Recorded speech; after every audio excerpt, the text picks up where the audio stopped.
siap. Sebelum mengawali pembelajaran pada hari ini, lama baiknya kita berdoa terlebih dahulu sesuai topik masing-masing. Berdoa mulai.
Ada yang hasilnya berbeda? Sama ya, untuk pertumbuhan penduduk akhir perhitungannya 2.025.500 jiwa, betul. Kemudian persentase pertumbuhannya 6,60, betul. Tapi kalau misal di belakang angka 0, ada angka 0 itu nggak usah ditulis, ya. Nggak usah ditulis kalau ada angka 0. Tapi kalau misal ada lanjutannya 605, nah, maka ditulis angka 5-nya. Seperti itu ya. Oke, betul. Kemudian untuk yang nomor 2, pertumbuhan penduduk total. Nah, yang total ini berarti memperhitungkan jumlah penduduk hidup, lahir, mati, serta migrasi dong. Siapa yang mengerjakan? Nah, ada yang jawabannya berbeda dari Tuta? Ada siapa? Oh, nggak ada. Oke, jawabannya untuk hasil akhirnya betul, persentasenya juga betul, ya. Nah, sekarang yang nomor 3 nih. Nomor 3. Salahnya di mana? Ada yang beda?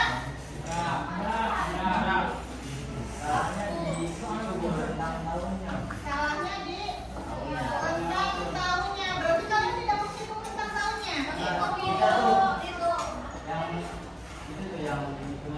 Kan rumusnya PO, P0 ya, P0 IRT kan, pangkat T.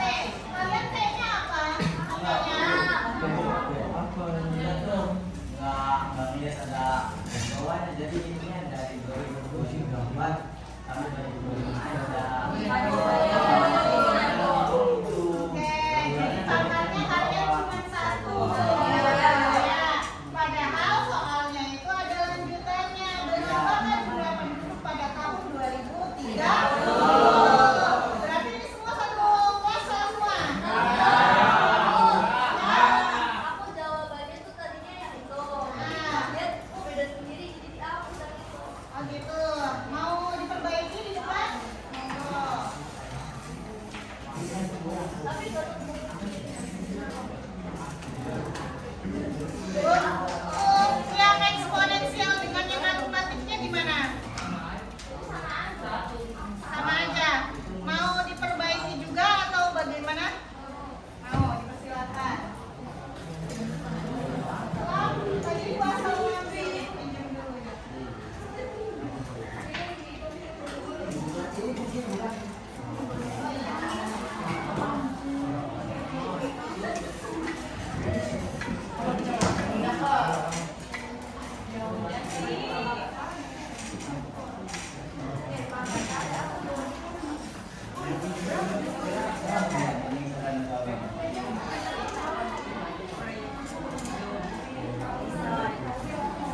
Nomor 4 siapa yang jawab? Namanya? Siapa? Nomor 5 siapa yang jawab? Nomor 5 siapa namanya?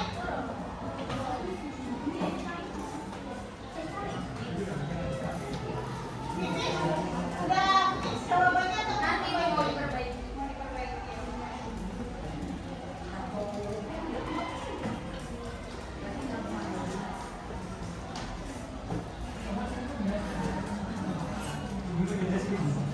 Ini semuanya sudah sama? Boleh dulu hapus untuk penayangan Infokus?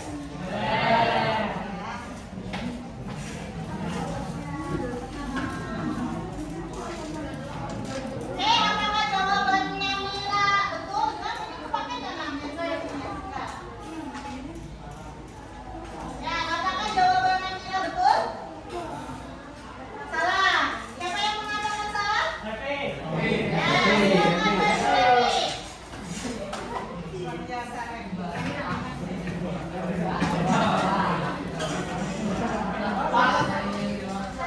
Reki. Mami mengatakan salah kepada Namira.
Hasil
Nurul, ya. Punya Nurul, oke. Ininya ada salah di angka ini ya.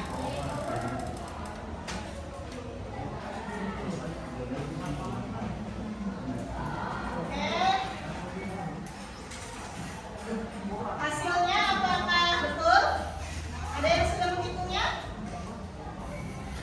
Untuk pertumbuhan penduduk aritmatik? Enggak. Ada yang beda? Apa yang beda? Oh, enggak ada. Mana? Ayo maju kalau ada yang beda. Oh, pakainya 5. Kalau pakainya 5 berarti kurang tepatnya karena rencangan waktunya itu 6. Oke, hasil yang dihitung oleh Nurul adalah benar. Ya. Oke. Lanjut nomor 4 eksponensialnya. Ya, coba kalian hitung apakah ada yang berbeda.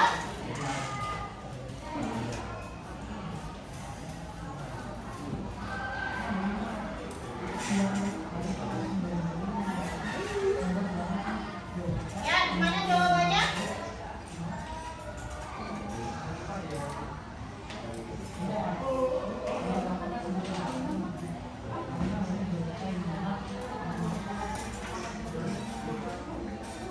Ada yang beda apa sama semua?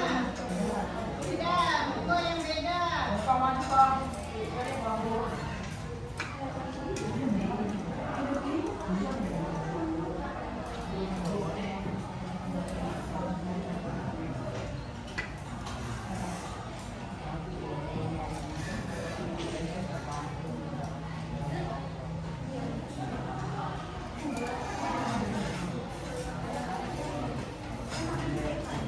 Ya, silakan. Ada yang beda? Apakah semuanya setuju dengan jawaban Pidin?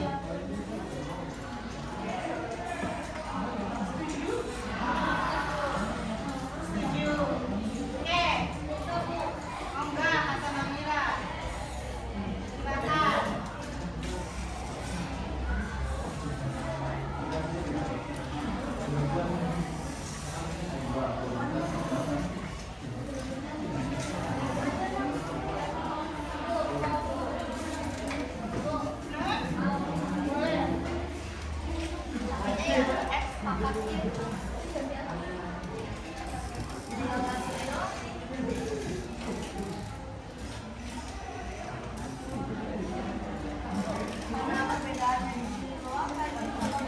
Boleh.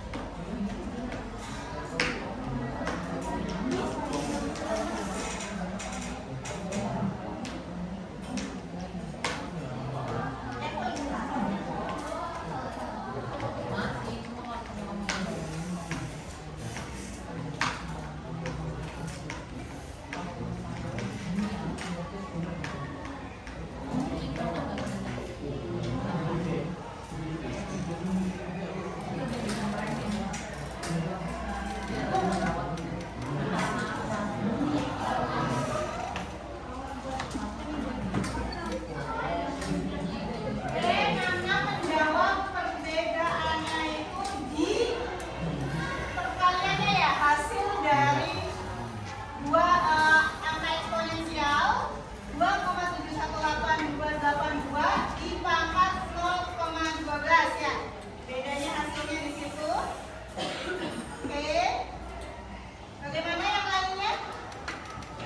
Ya, sama kayak Kamila ya. Jadi hasil dari ini adalah 1,127 dan hasil akhirnya 2.141.300 jiwa.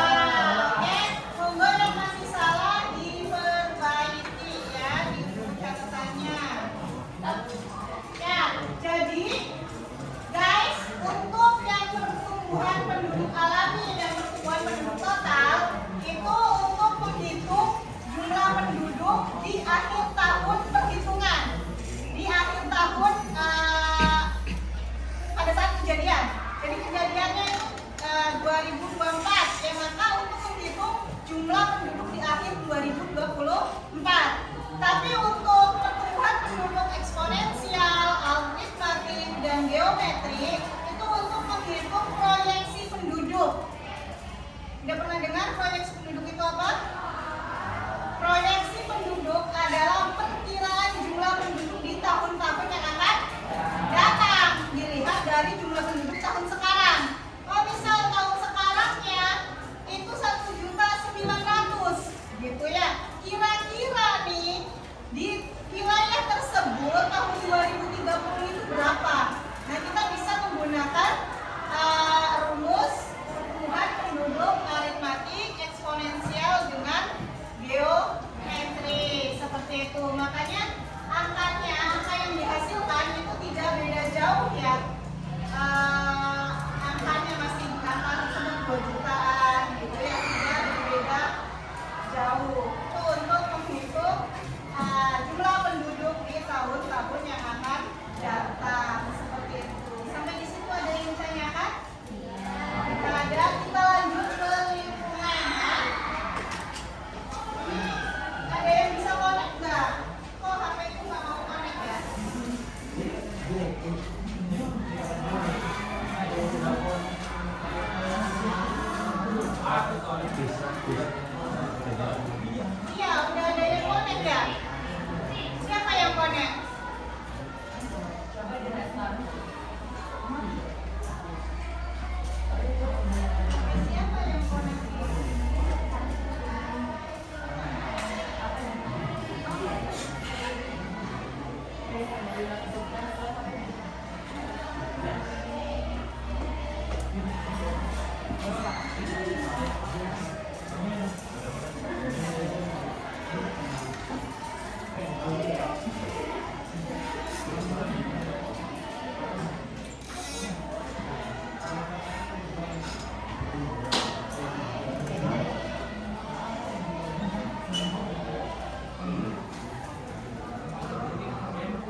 Hidup. Makhluk hidupnya itu ada manusia, hewan, tumbuhan, mikroorganisme. Betul. Nah, untuk yang biotik itu sendiri ada yang komponen produsen atau autotrofik. Dia menghasilkan makanannya sendiri ya dari proses fotosintesis gitu ya, yaitu tumbuhan. Kemudian ada juga yang disebut dengan konsumen. Nah, ini pelajaran biologi ya harusnya ya. Itu atau heterotrofik gitu kan ya, dimana dia memakan makhluk hidup lain seperti manusia dan hewan. Kemudian ada juga pengurai ya, mikroorganisme.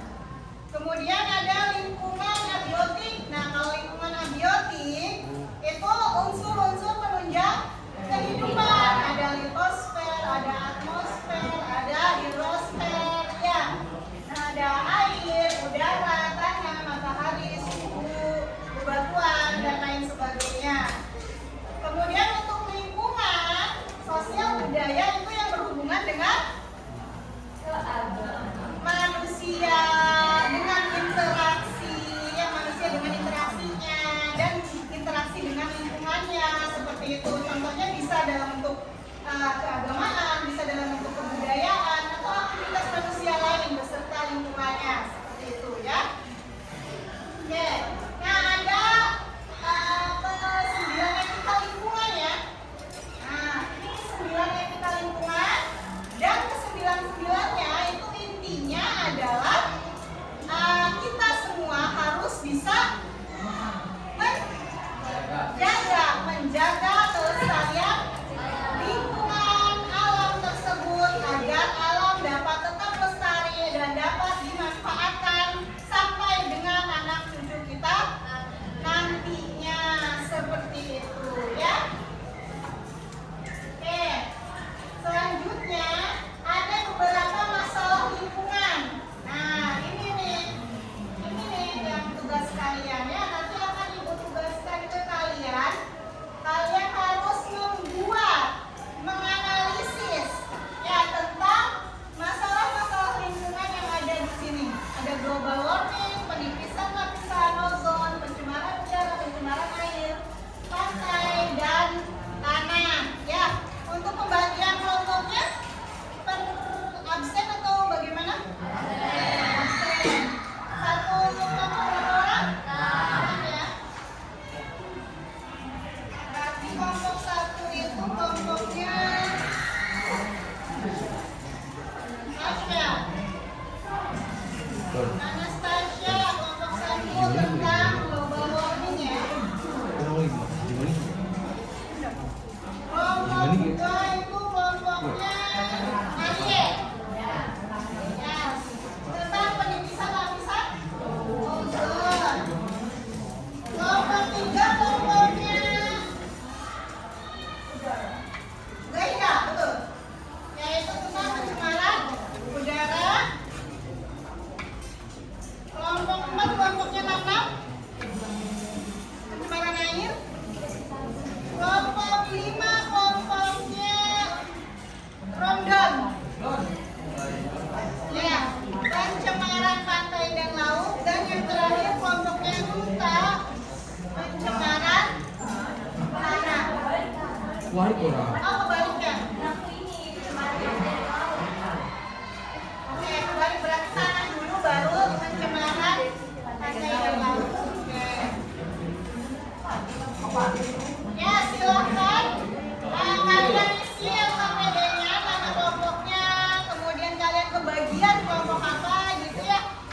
Terus ditulis rinciannya, didiskusikan bersama teman satu kelompoknya.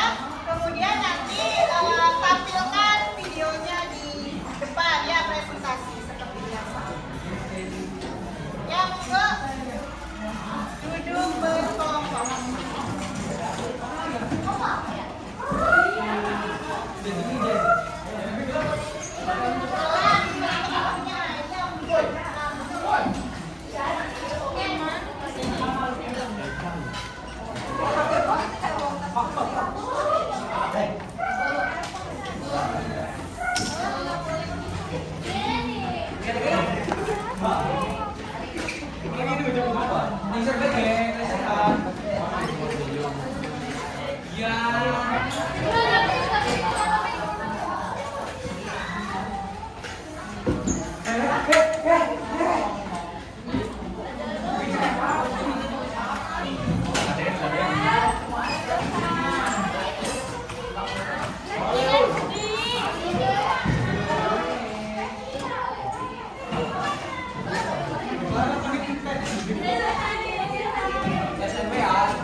Ya, monggo ibu beri waktu kalian 5 menit untuk menuliskan deskripsi dari masing-masing permasalahan lingkungan.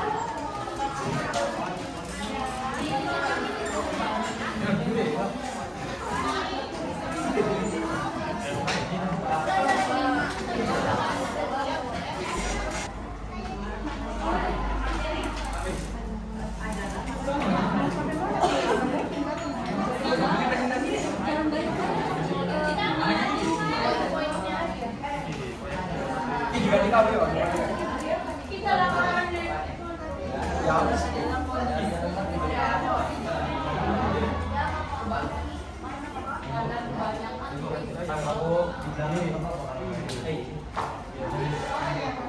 Boleh. Buat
boleh dibantu ya.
Bisa.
Oke, silakan. Oke, jadi di sini aku mau menjelaskan mengenai pencemaran air akibat dari limbah sampah industri.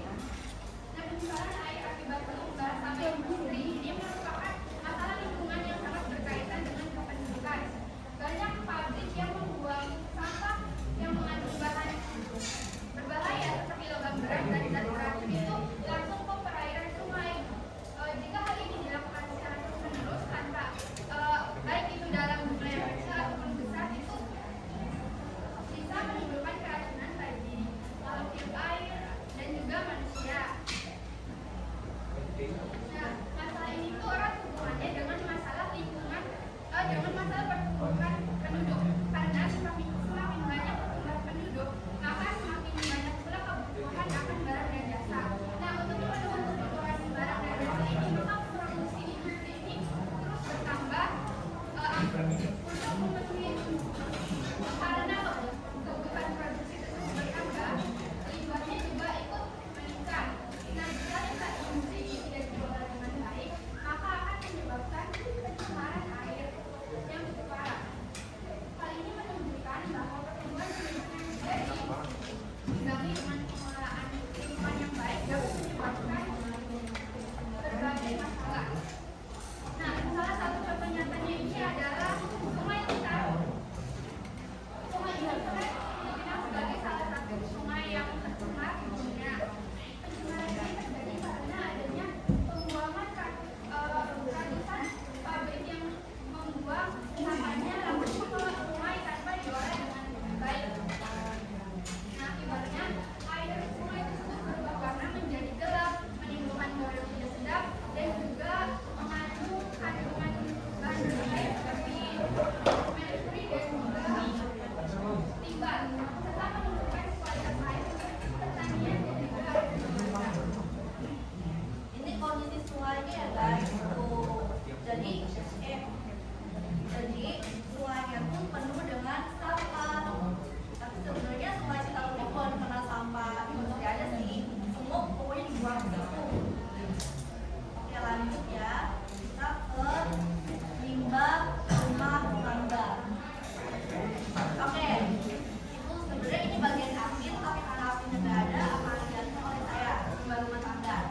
Sebenarnya kita tahu gampangnya limbah rumah tangga itu adalah sampah yang dihasilkan dari sisa-sisa kegiatan rumah tangga. Spesifiknya rumah tangga ya, seperti kalian ini, kalian buang air besar, buang air kecil, pokoknya kan dibuang ke saluran pembuangan ya.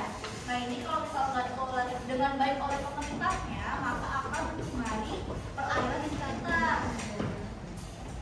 Contohnya ini kayak tadi, ini ada teksnya yang kami cari by Google ya guys, based on Google. Dan juga menyebabkan banjir karena selokannya kan tersumbat gitu ya. Nah, apa sih hubungannya dengan materi lingkungan dan kependudukan? Seperti kata Indah tadi, semakin padat atau semakin banyak jumlah penduduknya itu, maka akan membuat wilayah semakin padat kan. Kemudian akan ada banyak rumah-rumahan yang dibangun. Maka ada akan juga rumah tangga yang tinggal di wilayah tersebut. Semakin padat wilayah tersebut, maka semakin banyak juga limbah rumah tangga yang dikeluarkan. Oke, kita lanjut ke contoh nyatanya nih adalah Kali Ciliwung di Jakarta.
B3 itu bahan berbahaya dan beracun.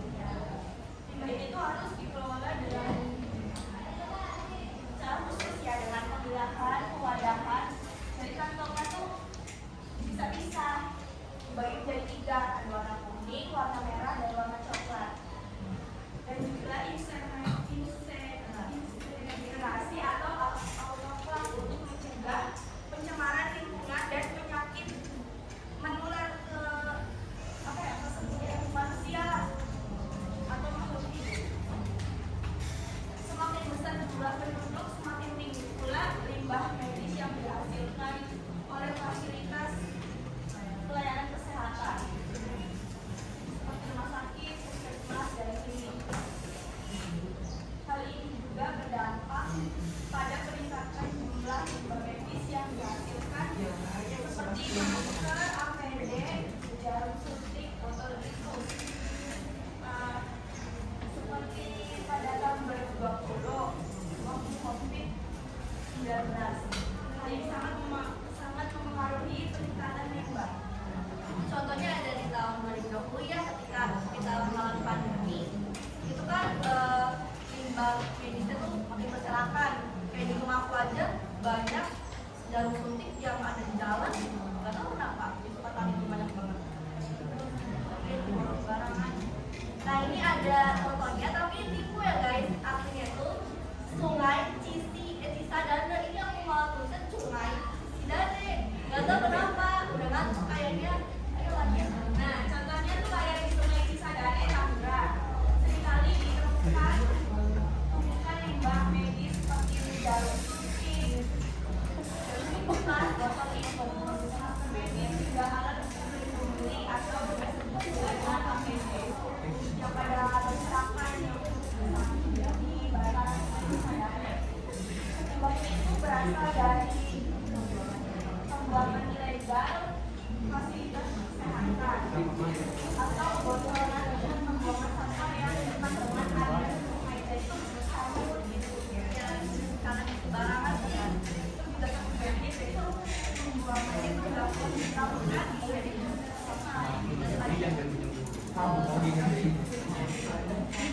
guys, kita langsung ke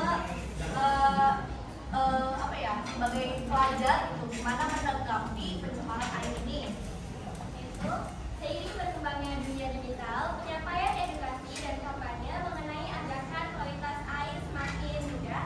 Misalnya membuat konten kreatif, yaitu membuat video atau infografis di media sosial tentang bahaya limbah seperti mikroplastik dan limbah B3 terhadap kesehatan masyarakat. Kemudian membuat video terkait cara pengelolaan limbah. Sebagai pelajar yang peduli lingkungan, mulai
limbahnya.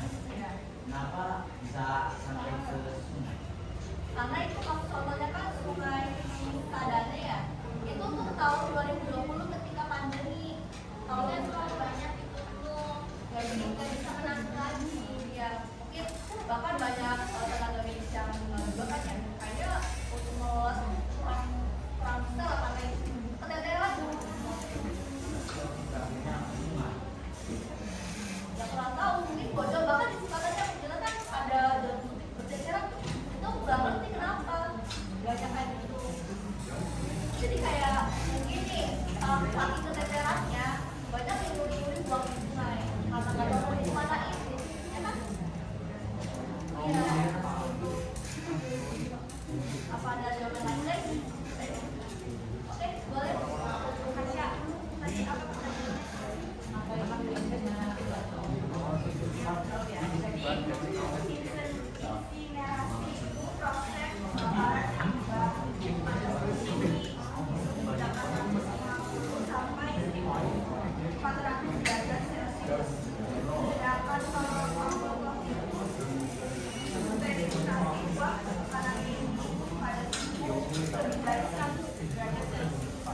Nanti akhirnya bakteri yang ada di alas kemihnya itu dan sama-sama ada dibakar vegetasi ya.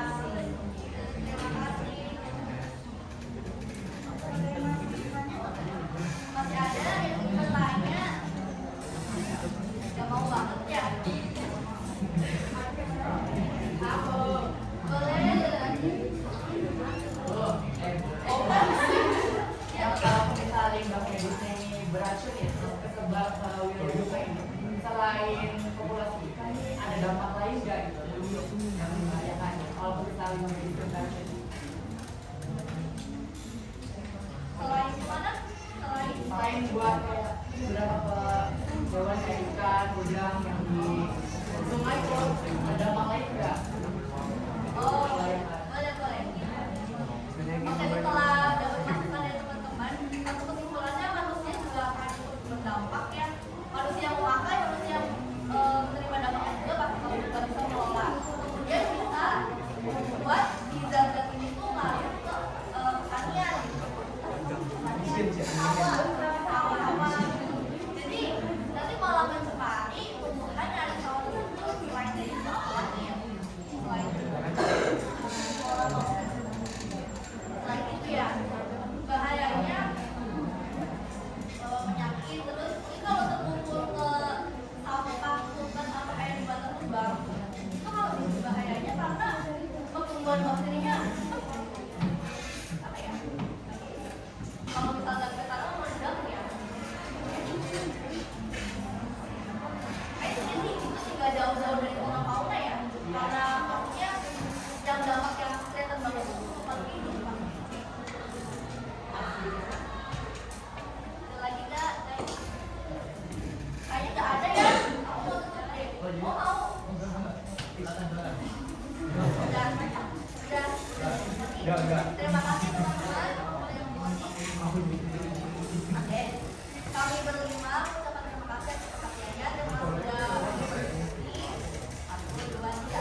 Assalamualaikum warahmatullahi wabarakatuh. Waalaikumsalam warahmatullahi wabarakatuh. Silakan dong.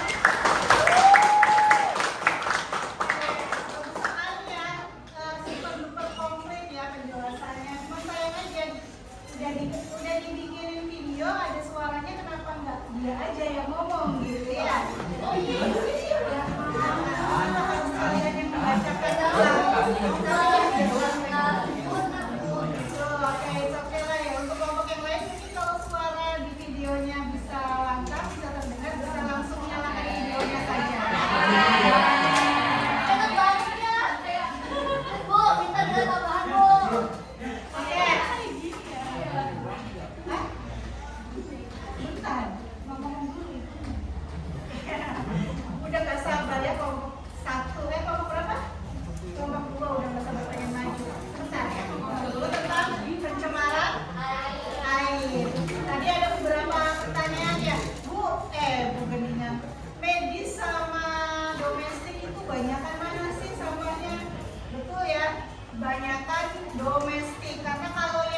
Jadi kemungkinan untuk terbuang ke lingkungannya itu sedikit ya, karena sudah ada SOP dalam pembuangan limbah-limbah medis gitu ya, tadi seperti yang sudah dijabarkan oleh kelompoknya Namira ya. Ada yang dipilih-pilih sesuai wadah, ada yang dibakar menggunakan suhu yang sangat tinggi sehingga tidak meninggalkan limbah yang harus dibuang ke tempat yang lain seperti itu ya. Kemudian apa lagi pertanyaannya tadi? Oh itu dampaknya itu selain ke ikan kemana? Oh jelas dampaknya banyak banget ya.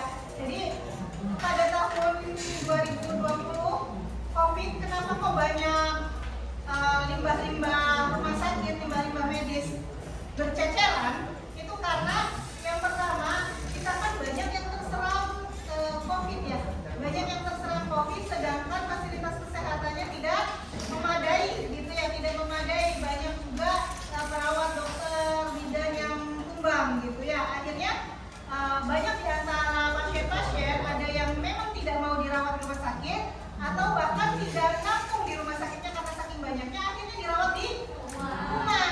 Nah, karena kurangnya edukasi tentang sampah limbah limbah medis ini, mereka akhirnya ya asal buang gitu ya. Ada yang mungkin buang di sungai, ada yang buang di TPA ya, atau ada di tempat lain seperti itu, di kubur dan lain sebagainya. Nah ini karena kurangnya edukasi ini, membuang sampah sembarangan ini yang akhirnya mencemari lingkungan, khususnya di sini adalah air. Dan ketika pencemaran air ini dilakukan, itu yang terganggu bukan hanya ikan saja ya. Yang namanya air kan mengalir, air juga meresap ya. Air mengalir dari dataran tinggi ke dataran rendah. Apa yang akan terjadi? Ya pasti akan berdampak pada dataran yang rendah gitu. Airnya mungkin ada suatu wilayah yang memanfaatkan air sungai mungkin buat MCK ya. Nah itu pasti akan berdampak pada kesehatan ketika air sungai yang sudah tercemar dipakai untuk MCK. Apa MCK? Mandi, cuci, kampus tuh buang air ya. Ada beberapa orang yang memanfaatkan sungai itu untuk MCK, untuk mandi, untuk mencuci, untuk buang air gitu ya. Apabila si air tersebut tercemar, otomatis akan berdampak kepada kesehatan, terlebih ketika limbahnya adalah limbah medis ya. Kalian pernah dengar penyakit hepatitis? Hepatitis itu penyakit apa? Hati ya, betul. Jadi hepatitis itu menular melalui darah ya. Apabila ada suntikan bekas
Masih. Mana balik kan? Kena itu.